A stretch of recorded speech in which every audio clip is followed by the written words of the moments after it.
항상 역사는 반복된다고 하죠. 영어 강의도 매번 반복되고 있습니다. 지금부터 40년 전에 또는 50년 전에 존재했던 실패했던 그러한 영어 강의가 다시 살아나서 여러분들 앞에 있다면 아무도 이것이 과거의 거라고 생각하지 못할 겁니다. 이것을 과거에 본 사람이 없기 때문이죠. 제가 아주 오래전 3, 40년 전에 보았던 강의가 요즘에도 유튜브에서 아주 새롭고 신선한 것처럼 포장이 돼서 나와 있는 것을 보고, 그리고 그거에 대한 댓글에서 반응이 꽤 좋은 걸 보고, 계속 반복되는 역사의 오류를 느낍니다. 영어 단어의 정의를 알려줄 수 없습니다. 이유는 정의를 아는 사람이 아무도 없기 때문이에요. 이건 누암 촘스키가 이야기했던 것이며 저 또한 동의합니다. 예를 들어서 on, 뭐뭐 위에라고 우리는 수업 시간에 배웠습니다. 뭔가 사물이 위에 있으면 on이라고 배웠어요. 그런데 a fly on the wall, 벽에 파리가 붙어 있다. 이건 위라는 개념은 아니죠. 그러면 이것은 뭐다? on은 바로 붙어 있다는 개념입니다. 그러면 1번 위에란 뜻은 맞습니까? 네, 있습니다. 그럼 붙어 있다는 개념도 있습니까? 맞습니다. 결국 우리는 위란 단어를 확장해서 좀 더 붙어 있다는 개념으로 확장을 한 거예요. 결국 사전에 있는 뜻 하나에서 하나를 덧붙였을 뿐이지 이것은 정의가 아닙니다. 정의는 아무도 모르기 때문에 이것은 정의가 아닌 용례라고 해야 돼요.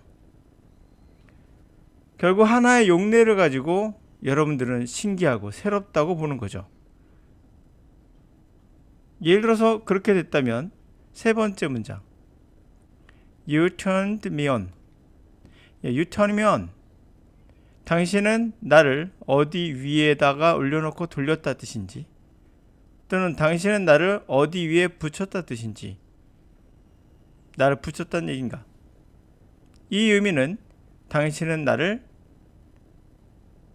관심을 갖게 했다, 또는 나를 흥분되게 했다 라는 뜻입니다. 그럼 on의 의미가 세 번째 의미, 관심을 갖게 하는, 흥미 있게 하는 이라는 세 번째 의미가 나오게 돼요. 위에란 뜻도 아니며 붙어 있다는 개념도 아니죠. 그렇다고 on이라는 단어가 어떤 면에 붙어 있다는 개념으로 봤을 때 3번 또한 아니라는 걸 알 수 있어요. 여러분이 쉽게 배울 수 있다고 생각하는 모든 단어는 없습니다. 정의는 통계로 우리 언어의 뇌가 패턴을 분류해서 알아서 느끼고 판단하는 거기 때문에 하찮은 영어 강사가 패턴을 분류해서 여러분들에게 알려주면 결국 사전에 단어 하나 첨가하는 그 이상의 이하도 아니다. 그러므로 어떠한 단어에 대해서 여러분들에게 집중적으로 이해를 시켜준다면, 이해가 되었다면 또한 이것은 가짜다. 언어는 이해를 요구하지 않습니다. 예를 들어 두 번째로는 영어 회화에서 나는 펜을 원한다. 주어 다음에 동사가 나오기 때문에 항상 영어는 주어 동사부터 말한다 라고 말하는 강사들이 있어요. 물론 사실이 아닙니다. 그러면 I want a pen. 어가 왜 붙을까? 어가 들어간 이유는 무엇일까를 하나씩 또 알려주기도 합니다. 실제 미국 대학 교수의 관사 시험을 봤을 때 점수가 70%도 못 맞는다는 거. 다시 말하면 30% 이상의 관사 문제가 틀린다는 거, 그런 통계도 있어요. 우리가 마침 띄어쓰기 못하는 거와 뭐 비슷한 거라고 얘기를 하죠. 그냥 그렇다고 해서 이 어의 의미를 몰라야 된다는 것은 아니지만 뭔가 정확하게 이거다라고 우리는 말할 수는 없어요. 그러나 이미 학교에서 배웠습니다. 어떤 것, 어떠한 것, 더가 들어오면 당신도 알고 나도 알고 있는 것, 이 정도는 배웠거든요. 그것이라 뜻이니까. 그런데 펜을 원한다 해서 펜이 아닌 마시길 원한다로 바꾸면 동사로 바꿨으면 되는 거예요. I want drink. 들어보시죠? 동사 하나 더 없으니까. 그리고 물이니까 water 이렇게 쓰겠죠. I want a pen. I want to drink water. 이렇게 여러분들 패턴으로 학습합니다. 또는 물을 마시는데 한 컵 마시고 싶어. 그러면 앞에다가 I want to drink a cup of water를 집어넣으면 되겠죠. 한 병을 마시고 싶어 하면 bottle of water가 되겠죠. 되게 이해가 쉽고 문법 없이 되는 것 같지만 이 자체가 사실은 문법이에요. 근데 문법인 거를 모르시더라고요. 이 패턴 학습은 스키너 교수, 동물 행동학 교수인데요. 동물의 연구를 보고 기초로 만든 방법으로서 아주 오래전에 있었던 거고 2차 대전 때 군대에 사용했습니다. 물론 이 방법은 실패했어요. 적어도 60년에서 80년 전에 했던 방법으로서 이 실패했던 방법을 여러분들은 새 거라고 생각하며 유튜브에 버젓이 있죠. 결론. 이해했다는 것은 내가 이해했으니 알았다라는 뇌의 착각이에요. 이해했다는 것과 알았다는 것은 다른 거예요. 또한 이해하고 알았으니까 내가 사용할 수 있다는 또 다른 겁니다. 그러나 우리는 이해했으니 알았고 알았으면 됐다라는 잘못된 착각을 일으키죠. 그래서 이럴 때 우리는 이 강의를 듣고 참 좋은 강의다라고 좋아요 표시를 한번 눌러주죠. 어찌 보면 영어보다 단순한 수학의 경우는 어떨까요? 수학 선생님의 풀이를 보고 싶다라고 생각했습니까? 그럴 수 있죠. 그랬으니 알았다고 생각하죠. 적용할 수 있나요? 또 다른 이야기입니다. 지금 주어진 문장은 니체가 했던 문장인데요. 이 문장에서 아까 배웠던 on에 관한 거 또는 투부정사 마시다 want, wan에 관한 거 주어 동사 이게 과연 여러분들에게 무슨 의미가 있겠는가?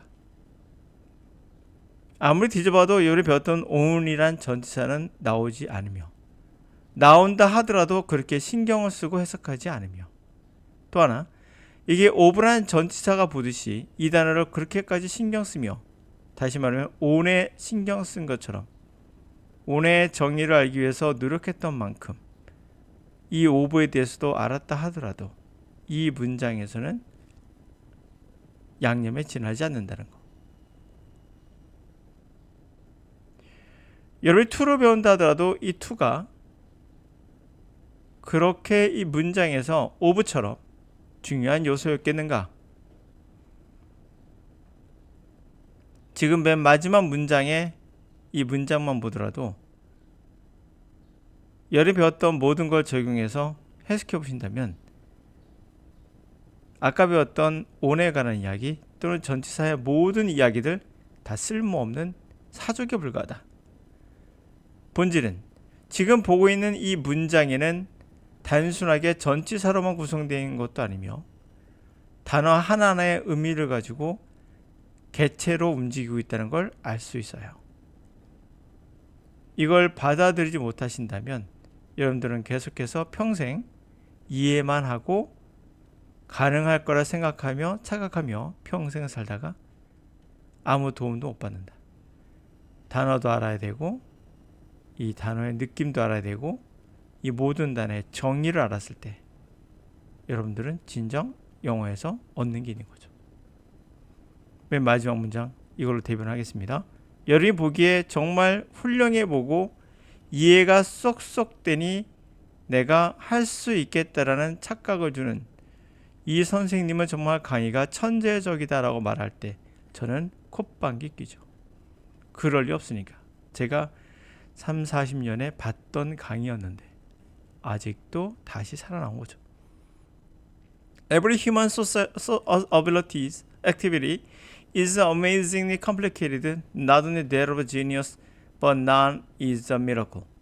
모든 인간의 활동이 어메이징하게 복잡해요. 천재만 그런 것이 아니에요. 단순한 천재의 그런 것이 아니라 어떤 것도 기적은 없는 거예요. 모든 인간의 활동은 다 복잡합니다. 천재만이 그렇진 않아요. 기적은 없다는 거예요. 여러분,